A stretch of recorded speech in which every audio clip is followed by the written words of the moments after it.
ബഹുമാനപ്പെട്ട M Vincent MLA അവതരിപ്പിക്കപ്പെട്ടിട്ടുള്ള ഈ നന്ദി പ്രമേയത്തെ ഞാൻ പിന്തുണയ്ക്കുകയാണ് സാർ. പുതിയ ആൽഫ ജനറേഷന് വേണ്ടി ഒരു AI വകുപ്പും കേരള സമൂഹം വൃദ്ധസദനങ്ങളിലേക്ക് തള്ളിവിടുന്ന വയോജന വിഭാഗങ്ങളെ ചേർത്ത് വെക്കാൻ ഒരു വയോജന വകുപ്പും ഉണ്ടാക്കി മുന്നോട്ട് പോകുന്ന സർവതല സ്പർശിയായി മുന്നോട്ട് പോകുന്ന ഈ സർക്കാരിന്റെ നയപ്രഖ്യാപനത്തെ എങ്ങനെയാണ് സാർ പിന്തുണയ്ക്കാതിരിക്കാൻ കഴിയുക? സാർ, ഇത് പുതിയതും തന്നെയാണ് എന്ന് ഒരിക്കൽ കൂടി അടിവരയിടുന്നതാണ് ഈ സർക്കാരിന്റെ നയപ്രഖ്യാപനം. 16ാം കേരള നിയമസഭയിലെ ഈ 1ാം സമ്മേളനത്തിൽ ഈ വിനീതന് ഇവിടെ എണീറ്റ് നിൽക്കാൻ അവസരം നൽകിയിട്ടുള്ളത് താനൂർ നിയോജകമണ്ഡലത്തിലെ ജനങ്ങളാണ്. സാർ, ഞാൻ അവരോട് നന്ദി പറയുകയാണ്. സാർ, വ്യാവസായിക പാർക്കുകളും വിദ്യാഭ്യാസ സ്ഥാപനങ്ങളും ഉണ്ടായിരുന്ന സമ്പന്നമായിരുന്ന ഒരു മണ്ഡലമായിരുന്നു സാർ എന്റെ താനൂർ. പക്ഷെ 2011 പഠനങ്ങളൊന്നുമില്ലാത്ത അശാസ്ത്രീയമായ വിഭജനത്തിലൂടെ ആ നിയോജക മണ്ഡലം പുനർനിർണയത്തിലൂടെ ചിറകരിഞ്ഞു പോയൊരു മണ്ഡലമായി മാറി. സാർ, ഇന്ന് ആ നിയോജക മണ്ഡലത്തിൽ സ്വന്തമായ ഒരു വ്യവസായ പാർക്കുകളോ മറ്റു വികസന പ്രവർത്തനങ്ങളോ കാര്യമായി ഒന്നും ഇല്ലാത്തൊരു നാടായി അത് മാറിയിരിക്കുന്നു. സാർ, മലപ്പുറം ജില്ലയിലെ 16 നിയമസഭാ മണ്ഡലങ്ങളിൽ വികസന കാര്യങ്ങൾ ഏറ്റവും പിന്നോക്കം നിൽക്കുന്ന ഒരു മണ്ഡലമായി പുതിയ താനൂർ മാറിയിരിക്കുന്നു എന്നത് ഏറെ വേദനാജനകമാണ്.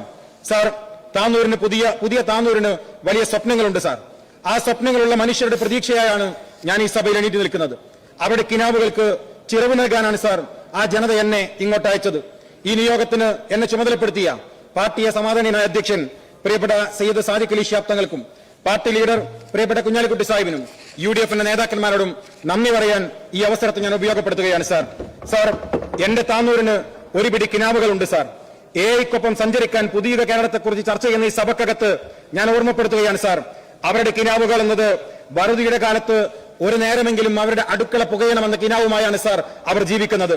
താനൂരിലെ പ്രശസ്തമായ മൂരിയാക്കാപ്പിന്റെ തരിശുഭൂമിക്ക് മുമ്പിൽ പ്രതീക്ഷ നഷ്ടപ്പെട്ടു പോയ ആ ജനത കയ്യിൽ പിടിച്ച വിത്തുകളുമായി കാത്തിരിക്കുകയാണ്. സാർ, ആ കർഷക ജനതയുടേതാണ് എന്റെ താനൂർ. സാർ, 6 തദ്ദേശ സ്ഥാപനങ്ങളുള്ള താനൂരിൽ 5 തദ്ദേശ സ്ഥാപനങ്ങളിലെ ജനങ്ങളും പ്രതീക്ഷിക്കുന്നത് കുടിവെള്ളം മാത്രം പ്രതീക്ഷിച്ച് ജീവിക്കുന്ന ഒരു ജനതയാണ്. സാർ, എന്റെ താനൂർ കടലിനോടായി പോരാടി ജീവിതം നെയ്യുന്ന മത്സ്യത്തൊഴിലാളികളുടെ നാടാണ്.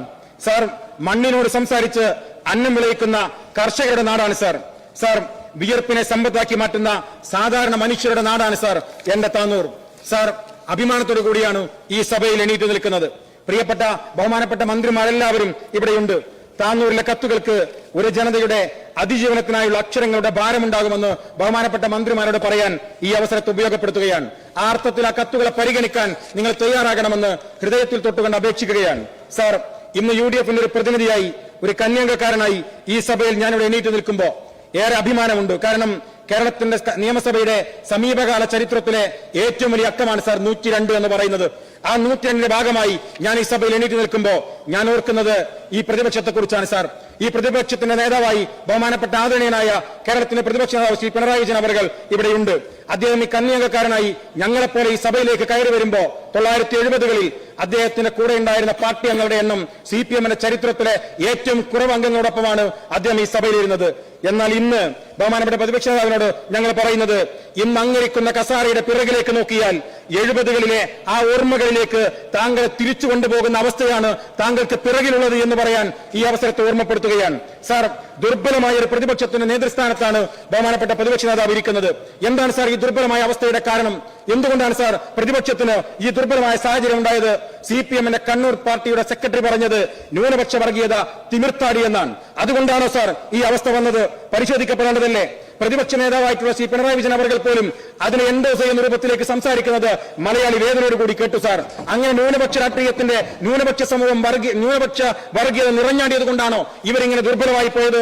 നേരത്തെ ഇവിടെ സൂചിപ്പിച്ചല്ലോ, തൃക്കരിപ്പൂരും തവലും മഞ്ചേശ്വരം തിരുവമ്പാടിയും കൊച്ചിയും പേരാമ്പ്രയും നിങ്ങൾ പരിശോധിക്കണം. സാർ, ഇവ മാത്രം പരിശോധിച്ചാൽ കേരളത്തിലെ ജനങ്ങൾ എങ്ങനെയാണ് നിങ്ങൾ ദുർബലപ്പെടുത്തിയത് എന്ന് പരിശോധിക്കാൻ നിങ്ങൾക്ക് സാധ്യമാകും.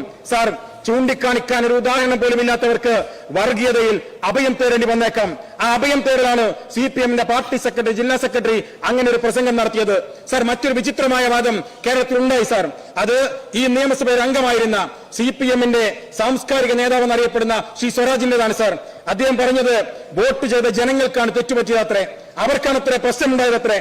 സാർ, ഞാൻ ഓർക്കുന്നത് മാർക്കസിന്റെ ഏകാന്തതയുടെ 100 വർഷങ്ങൾ എന്ന പുസ്തകത്തിൽ അവിടെ പരിചയപ്പെടുന്ന ഒരു പട്ടണമുണ്ട്. സാർ, അത് മാക്കൊണ്ട പട്ടണമാണ്.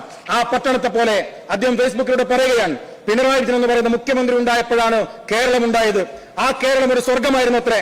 ആ സ്വർഗത്തിലെ പ്രജകൾ അവർ വെറും വിഡ്ഢികളായതുകൊണ്ടാണ് അവർ പിണറായി വിജയൻ സർക്കാരിനെ പരാജയപ്പെടുത്തിയത് എന്നാണ് അദ്ദേഹം പറയാൻ ശ്രമിക്കുന്നത്.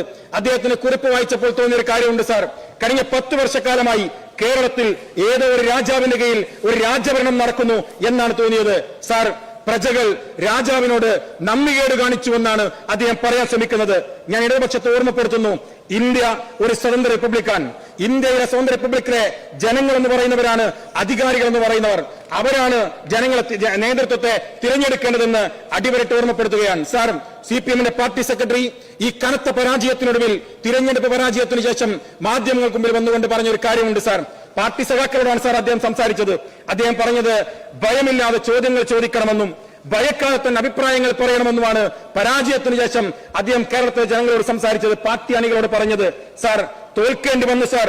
ചോദ്യം ചോദിക്കണമെന്ന് അണികളെ ഓർമ്മപ്പെടുത്താൻ പാർട്ടി സെക്രട്ടറിക്ക് ഈ ദയനീയമായ പരാജയത്തെ കാത്തിരിക്കേണ്ടി വന്നു സാർ. സാർ, ഇങ്ങനെ തകർന്നടിയേണ്ടി വന്നു സാർ. അഭിപ്രായങ്ങൾ പറയണമെന്ന് സ്വന്തം അണികളോട് പാർട്ടി സെക്രട്ടറി ഓർമ്മപ്പെടുത്താൻ ഇത്രമേൽ ദുർബലമായ അവസ്ഥയിലേക്ക് അവർ പോകേണ്ടി വന്നു സാർ. അതെ സാർ, തോൽക്കും മുമ്പേ ഭയക്കാതെ അഭിപ്രായം പറഞ്ഞവരുണ്ടായിരുന്നു. ഈ പരാജയം ഉണ്ടാകും മുമ്പേ ഭയക്കാതെ അഭിപ്രായം പറഞ്ഞവരുണ്ടായിരുന്നു. അങ്ങനെ ഭയക്കാതെ അഭിപ്രായം പറഞ്ഞ സഖാവ് ജി സുധാകരൻ ഇന്ന് ഈ സഭക്കകത്ത് ഇരിക്കുകയാണ് സാർ. അങ്ങനെ ഭയക്കാതെ ചോദ്യങ്ങൾ ചോദിച്ച സഖാവ് TK ഗോവിന്ദൻ ഇന്ന് ഈ സഭയിൽ ഇരിക്കുകയാണ് സാർ. അങ്ങനെ ഭയക്കാതെ എഴുതി വെച്ചിട്ടുള്ള പ്രിയപ്പെട്ട V കുഞ്ഞികൃഷ്ണൻ അവർ ഇന്ന് ഈ സഭയിൽ ഇരിക്കുകയാണ് സാർ. എന്നാൽ ഭയത്താൽ അഭിപ്രായം പറയാൻ മറന്നുപോയ, അത് മറച്ചു പിടിച്ച രാജാവിന് മുന്നിൽ റാൻമൂണികളായിരുന്ന കഴിഞ്ഞ സഭയിലുണ്ടായിരുന്ന 64 പേരെയാണ് സാർ ജനങ്ങൾ ഈ തെരഞ്ഞെടുപ്പ് അവരുടെ വീട്ടിലേക്ക് തിരിച്ചയച്ചത്. 64 പേരെ ഈ ജനങ്ങൾ തിരിച്ചയച്ചു സാർ. ആരാണ് സാർ ഞാൻ പറഞ്ഞ ഈ 3 പേരും? അവർ ഞങ്ങൾക്കൊപ്പം ഇരിക്കേണ്ടവരാണോ? അല്ലല്ലോ സാർ, പ്രതിപക്ഷത്തിന്റെ ബെഞ്ചിലിരിക്കേണ്ടവരാണ്, പ്രതിപക്ഷത്തിന് കരുത്തു പകരേണ്ടവരാണ്. എന്തുകൊണ്ടാണ് സാർ അവർ ഞങ്ങൾക്കൊപ്പം ഇരിക്കേണ്ട അവസ്ഥയുണ്ടായത്? കേരളത്തെ യഥാർത്ഥ ഇടതുപക്ഷം എന്ന് പറയുന്നത് UDF ആണ് എന്ന തിരിച്ചറിവാണ് അവർ ഞങ്ങൾക്കൊപ്പം മുന്നിരുന്നത് സാർ. സാർ, എങ്ങനെയാണ് സാർ ഇവർക്കൊപ്പം ഇരിക്കാൻ അവർക്ക് സാധ്യമാവുക? നല്ല കമ്മ്യൂണിസ്റ്റുകൾക്ക് എങ്ങനെയാണ് സാർ ഇടതുപക്ഷത്തോടൊപ്പം ഇരിക്കാൻ സാധ്യമാവുക? കണ്ണൂർ ജില്ലാ സെക്രട്ടറി തുടർച്ചയായി പറഞ്ഞ ഒരു വാചകം നമുക്ക് ഓർമ്മയുണ്ട് സാർ. കാവ്യരാഷ്ട്രീയത്തിന് വിലക്കൂറുള്ള മണ്ണ് അത് UDF-ന്റേതല്ല LDF-ന്റേതാണ് എന്ന ധ്വനിയിലാണ് സാർ കണ്ണൂർ ജില്ലാ സെക്രട്ടറി സംസാരിച്ചത്.